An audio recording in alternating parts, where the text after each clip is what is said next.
Next vaccine की type है anti आइडोटाइप vaccine. ये ऐसी वैक्सीन्स होती हैं जिसमें हम एंटीबॉडीज़ को यूज़ करते हैं एंटीजन को प्रिपेयर करने के लिए। ये एंटीबॉडीज़ जो हैं एंटीजन की कॉपी होती हैं। एंटीबॉडी एंटीजन की कॉपी होंगी।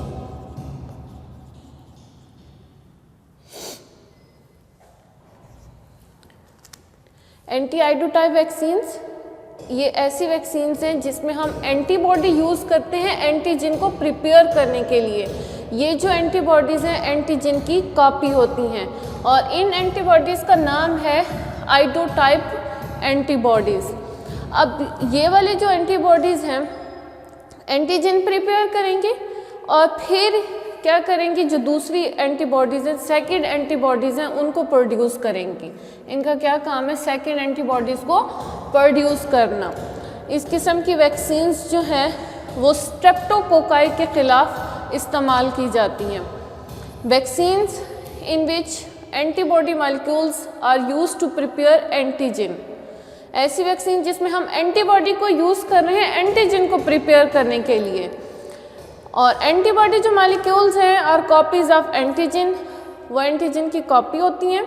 और एंटीबॉडी विच रिकग्नाइज एंटीजन कॉल्ड आइडोटाइप। अब ये जो आइडोटाइप वैक्सीन्स हैं, आइडोटाइप एंटीबॉडीज़ हैं, आइडोटाइप एंटीबॉडीज़ क्या करती हैं, जो दूसरी एंटीबॉडी है जिसने हमें इम्यूनिटी प्रोवाइड करनी है उसको प्रिपेयर करती हैं। This technique is used against streptococci. इस टेक्निक को हम स्ट्रेप्टोकोकाई जो माइक्रोब है उसके ख़िलाफ़ इस्तेमाल करते हैं। नेक्स्ट जो वैक्सीन है जीन डिलीटेड वैक्सीन। अब जीन डिलीटेड वैक्सीन नाम से ही जाहिर है ये ऐसी वैक्सीन्स होती हैं जिनमें हम माइक्रो ऑर्गेनिजम्स का जो पैथोजेनिक पार्ट है, पैथोजेंस कहते हैं ऐसे माइक्रोब्स जिनके अंदर बीमारी काज करने की सलाहियत मौजूद होती है, जो कि बीमारी काज करती हैं। फिर जो ऐसी वैक्सीन्स हम तैयार करते हैं उनमें हम उन वैक्सीन्स का जो पैथोजेनिक पार्ट है, पैथोजेनिक पोर्शंस है जिसके अंदर बीमारी काज करने की सलाहियत है, उसके अंदर या तो उसको रिमूव कर देते हैं या फिर हम उसके अंदर चेंजेस लाते हैं। जेनेटिक इंजीनियरिंग के ज़रिए या तो हम उस पैथोजन का जो पार्ट है जिसने बीमारी काज करनी है उसको हम रिमूव कर देंगे या फिर हम उसके अंदर चेंजेस लाएंगे। इस किस्म की चेंजेस लाएंगे कि वो बीमारी काज नहीं कर सकेगा लेकिन हमारे इम्यून सिस्टम को एक्टिवेट करके हमारे जिस्म के अंदर एंटीबॉडीज़ प्रोड्यूस कर देगा। Genetically engineered vaccines which involve removal और mutation of virulence genes of pathogens.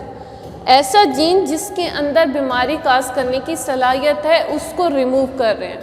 Next topic है एंटीसीरा। एंटीसीरा ऐसी प्रिपरेशंस हैं जिसके अंदर एंटीबॉडीज़ मौजूद होती हैं। वैक्सीन्स के अंदर एंटीजन मौजूद होता है,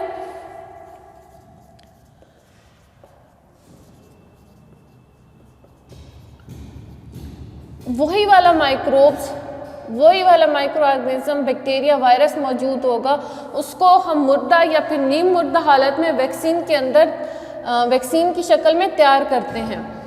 फिर वो जाके हमारे इम्यून सिस्टम को एक्टिवेट करता है और एंटीबॉडीज़ प्रोड्यूस होती हैं। लेकिन जो एंटीसीरा है, एंटीसीरा के अंदर एंटीबॉडीज़ मौजूद होती हैं। Preparation which contain antibodies introduce into the body of patient to provide passive immunity. अब जो वैक्सीनेशन के ज़रिए हम इम्यूनिटी हासिल करते हैं उस इम्यूनिटी को कहते हैं एक्टिव इम्यूनिटी। और जो एंटीबॉडीज़ के ज़रिए जिसमें हम एंटीसीरा जिस्म के अंदर इंट्रोड्यूस करके उसको इम्यूनिटी प्रोवाइड कर रहे हैं उसको हम पैसिव इम्यूनिटी कहते हैं। अब एंटीसीरा इस्तेमाल करने के क्या फ़वाइद हैं? बाज़ दफ़ा पेशेंट की हालत ऐसी होती है कि उसे इमीडिएट और फ़ौरन ही रिस्पांस चाहिए होता है, तो फिर ऐसी सूरत में हम एंटीसीरा पेशेंट को लगाते हैं। क्योंकि अगर हम वैक्सीन देंगे तो वो पहले क्या होगा कि हमारा इम्यून सिस्टम एक्टिवेट होगा, फिर जाके एंटीबॉडीज़ प्रोड्यूस होंगी, तो ये यहाँ टाइम लग सकता है। लेकिन जब हम एंटीबॉडीज़ देंगे तो हमें फ़ौरन ही इमीडिएट और इफ़ेक्टिव असर मिलेगा। और एंटीसीरा को हम प्रोफाइलेक्टिकली भी इस्तेमाल कर सकते हैं और थेराप्यूटिकली भी इस्तेमाल करते हैं। प्रोफाइलेक्टिक जो यूज़ है वो ऐसा यूज़ है जिसमें बीमारी होने से पहले एहतियाती तौर पर जो दवाइयाँ वैक्सीन्स वगैरह इस्तेमाल करते हैं वो प्रोफाइलेक्टिक यूज़ है। और थेराप्यूटिकली जिसमें इंसान को बीमारी हो जाती है और उसके इलाज के लिए जो इस्तेमाल किया जाता है वो थेराप्यूटिक है। एंटीसीरा की टाइप्स, 2 टाइप्स हैं इसकी, एक नॉन स्पेसिफिक है और एक स्पेसिफिक एंटीसीरा है। अब नॉन स्पेसिफिक एंटीसीरा में ह्यूमन नॉर्मल अमीनोग्लोबुलिन्स, ये जो है वाई ग्लोबुलिन इंजेक्शंस पर मुश्तमिल होता है। इसमें इंसान के जो ह्यूमन प्लाज्मा है, ह्यूमन प्लाज्मा के अंदर जितनी भी ग्लोबुलिन्स हैं, ग्लोबुलिन प्रोटीन है, ग्लोबुलिन के अलावा और भी जितनी प्लाज्मा प्रोटीन्स हैं वो इस वाई ग्लोबुलिन्स के अंदर मौजूद होती हैं। अब जो मेन कंपोजिशन है, मेन जो पार्ट्स हैं वाई ग्लोबुलिन इंजेक्शन के, वो IgA, IgG और IgM है। इस वाई ग्लोबुलिन को हम इंट्रामस्कुलर देते हैं और सीरियस जो लाइफ थ्रेटनिंग बैक्टीरियल इन्फेक्शंस होते हैं ये उनमें इस्तेमाल किया जाता है। फिर है स्पेसिफिक एंटीसीरा एंटीटॉक्सिन्स। एंटीटॉक्सिन्स नाम में ही है कि ये जो माइक्रोब्स हैं, माइक्रोब्स की टॉक्सिन्स के ख़िलाफ़ इस्तेमाल किया जाता है। ये सीरा उस टॉक्सिन के साथ मिलकर कम्बिनेशन बना के उसको जहरों को, जो माइक्रो ऑर्गेनिज्म की टॉक्सिन्स होंगे उनको न्यूट्रलाइज कर देगा। इसकी एग्जांपल्स है diphtheria antitoxin, gas gangrene, tetanus और स्टेफिलोकोकस एंटीटॉक्सिन्स।